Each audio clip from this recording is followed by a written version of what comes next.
আমি জানি না এই ভিডিওটি তুমি কখন দেখছো। হতে পারে 2024 সাল শেষ হতে চলেছে, অথবা 2025 সাল চলে এসেছে। নতুন সাল আসবে, এটাই নিয়ম, এটাই স্বাভাবিক। তবে বন্ধু, ক্যালেন্ডার বদলায়, কিন্তু তুমি বদলাওনি।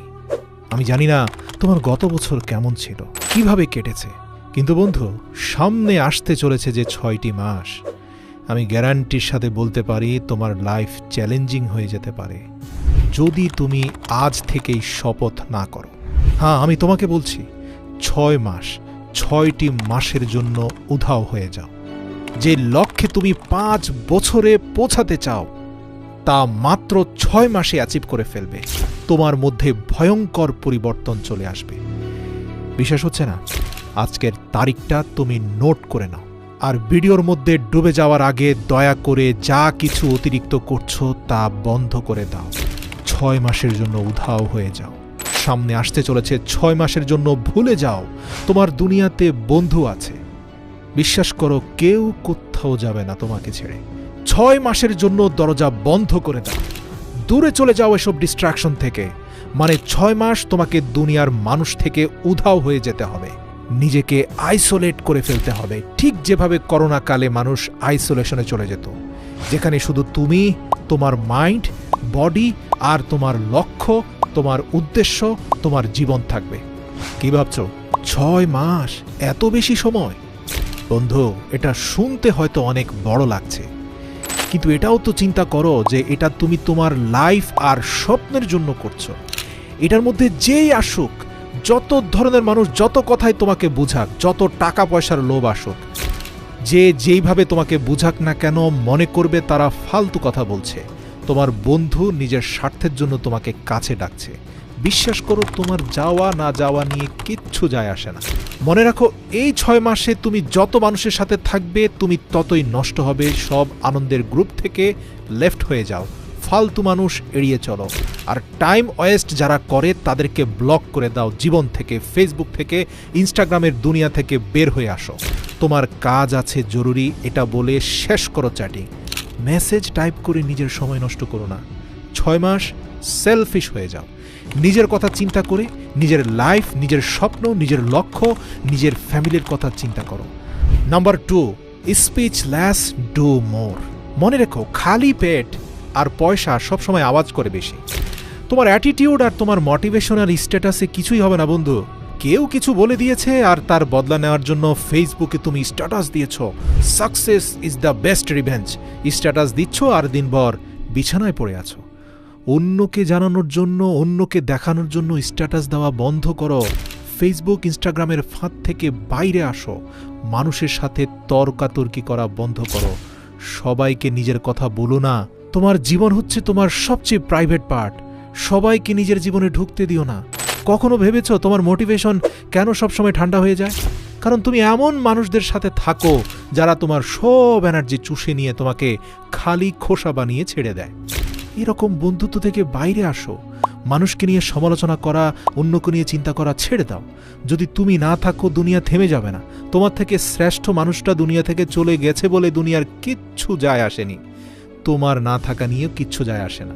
দুনিয়া যেভাবে চলছে সেভাবেই চলতে থাকবে। মরে যাওয়া মানুষকে মানুষ একদিনে ভুলে যায়। কি যায় আসে কে তোমাকে নিয়ে কি ভাবছে না ভাবছে?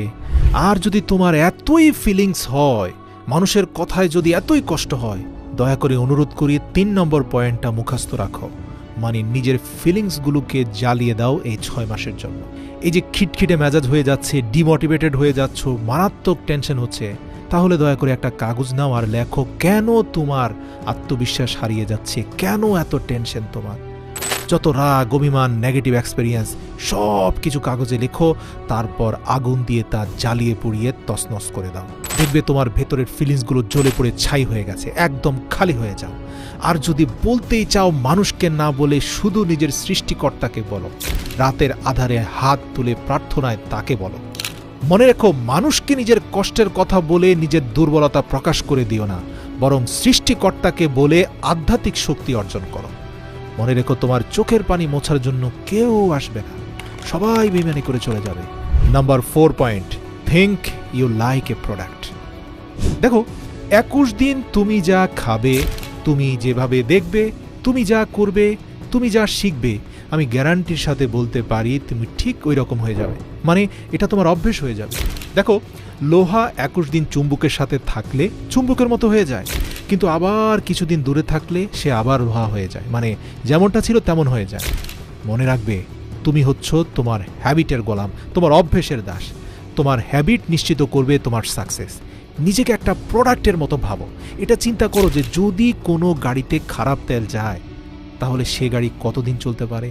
তুমি তোমার ব্রেনকে যত ভালো জিনিস দেবে তত ভালো ডিসিশন নিতে পারবে তোমার ব্রেন। তোমার হাতে থাকা মোবাইলটাও তো আপডেট নেয় বন্ধু, তাহলে তুমি কেন নিজেকে আপডেট করছো না? কেন নিজের মাইন্ডকে খারাপ অশ্লীল ভিডিওতে ডুবিয়ে রেখেছ? কেন ইনস্টাগ্রাম, নেটফ্লিক্স আর নাটক সিনেমার জগতে তুমি ডুব দিয়েছ? এসব বন্ধ করো আর নিজের মাইন্ডকে 100 ভাগ ফ্রেশ করে ফেলো। হ্যাঁ, ওই যে বলছিলাম, মেজাজ খারাপ হয়ে যায়, মাথা ব্যথা করে, লক্ষ্য এবং উদ্দেশ্যের দিকে ফোকাস করতে পারছো না, মনোযোগ দিতে পারছো না। এর কারণ কি জানো? তোমার শরীরকে তুমি ভালো খাবার দিচ্ছ না, যত সব জাঙ্ক ফুড, অস্বাস্থ্যকর খাবার তুমি খাচ্ছ। মনে রেখো, খারাপ তেলে যেমন গাড়ি নষ্ট হয়, খারাপ খাদ্যে তোমার শরীর, তোমার মস্তিষ্কের ক্ষমতা নষ্ট হয়। বিশ্বাস করো, মনোযোগ দিতে না পারলে প্রতি সপ্তাহে 4 দিন রুটি খাওয়ার বদলে কাঁচা বাদাম খাও। এই কাঁচা বাদামের ওমেগা 3 ফ্যাটি অ্যাসিড তোমার ব্রেনের শক্তিকে বাড়ায় কিনা, তোমার মনোযোগের ক্ষমতাকে শক্তিশালী করে কিনা, হাতে নাতে প্রমাণ পেয়ে আমাকে বলো। শরীর মোটা হয়ে গেলে জিমে চলে যাও, ধীরে ধীরে নিজেকে প্রস্তুত করো। আচ্ছা, তুমি লাইফে কিছু করতে চাও আর সেটা করার জন্য তোমার এনার্জি থাকতে হবে। তোমার শরীরে যদি এত চর্বি থাকে আর যদি তুমি এত দুর্বল হয়ে যাও, তাহলে তুমি সফলতার ধাপগুলো পার হবে কিভাবে? আসছে 6 মাস, নিজেকে পাল্টে ফেলো।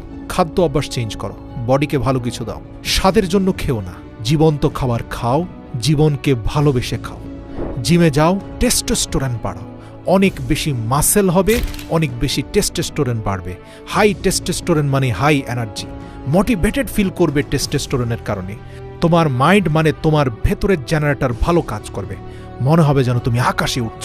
এবার যখন নিজের শরীরকে প্রস্তুত করে ফেলেছ, নোট পেপার নিয়ে লিখে ফেলো তোমার যা যা লক্ষ্য, তোমার সকল স্বপ্ন লিখে ফেলো।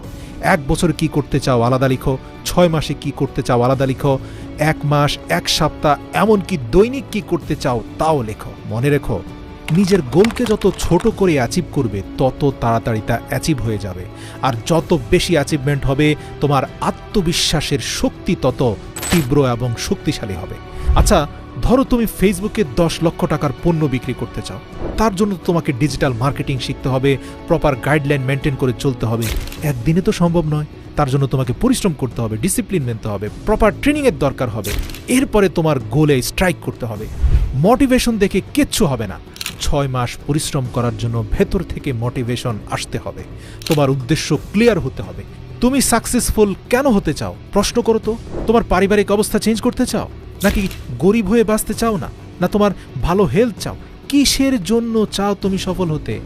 তা কমেন্ট করে এই ভিডিওর নিচে বলো। এই ভিডিওতে করা কমেন্টকে আমি তোমার শপথ বাক্য হিসাবে ধরে নেব। যেভাবে একটা ক্ষুধার্ত ঈগলের ফোকাস শুধুমাত্র তার খাবারের দিকে থাকে, সেভাবে তুমি তোমার লক্ষ্যের দিকে ভয়ঙ্কর ফোকাস দাও। কাজ শুরু করার আগে তোমার ফোন বন্ধ করে নাও। একই সময় একই কাজ করো, না হয় অনেক কাজের মধ্যে তুমি ঝুলে থাকবে। খাবার খাচ্ছ, মনোযোগ দিয়ে খাবার খাও, প্রয়োজনের থেকে বেশি পরিমাণে চিবিয়ে খাও। জিম করছো, তাহলে শুধু জিমটাই করো, পুরো ফোকাস জিমে দাও। বই পড়ছো, পরিপূর্ণরূপে বইয়ের ভেতরে ঢুকে যাও।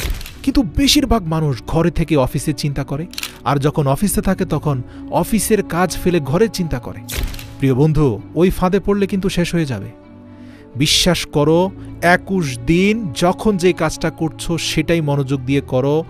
সচেতনভাবে সজ্ঞানে অন্য কোনো চিন্তা মনের ধারে কাছেও আনবে না। শুধুমাত্র 21 দিন করো, তারপরে তুমি ফ্রি ফ্লো স্টেটে চলে যাবে। ফ্রি ফ্লো স্টেটের মানে বুঝতে পেরেছো? ওই যে যেমন মোটরসাইকেল যেদিন সর্বপ্রথম চালানো শিখছিলে, সেদিন কত মনোযোগ দিয়ে ক্লাস টেনেছ, কত মনোযোগ দিয়ে সামনে গাড়ি দেখে ব্রেকে চাপ দিয়েছ। আচ্ছা বলো তো, 6 মাস পরে কোনো গাড়ির সামনে চলে আসলে ওই চিন্তা ভাবনা করেই কি তোমাকে ব্রেকে চাপ দিতে হয়, ক্লাস টানতে হয়? নাকি তোমার অবচেতন মন অটোমেটিক তোমার পাকে ব্রেকের কাছে নিয়ে যায় আর হাতকে ক্লাস টানতে বলে? যদি সত্যি সেটা অবচেতন মনই বলে থাকে, তাহলে আমি বলবো এই অবচেতন মনটাকেই তুমি অ্যাক্টিভেট করে ফেলো। এটাই তোমাকে ডিসিপ্লিনের মধ্যে নিয়ে যাবে। মানে তোমার সাবকনশাস মাইন্ডকে শক্তিশালী করতে হবে। মানুষের কথায় যদি কান দাও তাহলে এসব করতে পারবে না।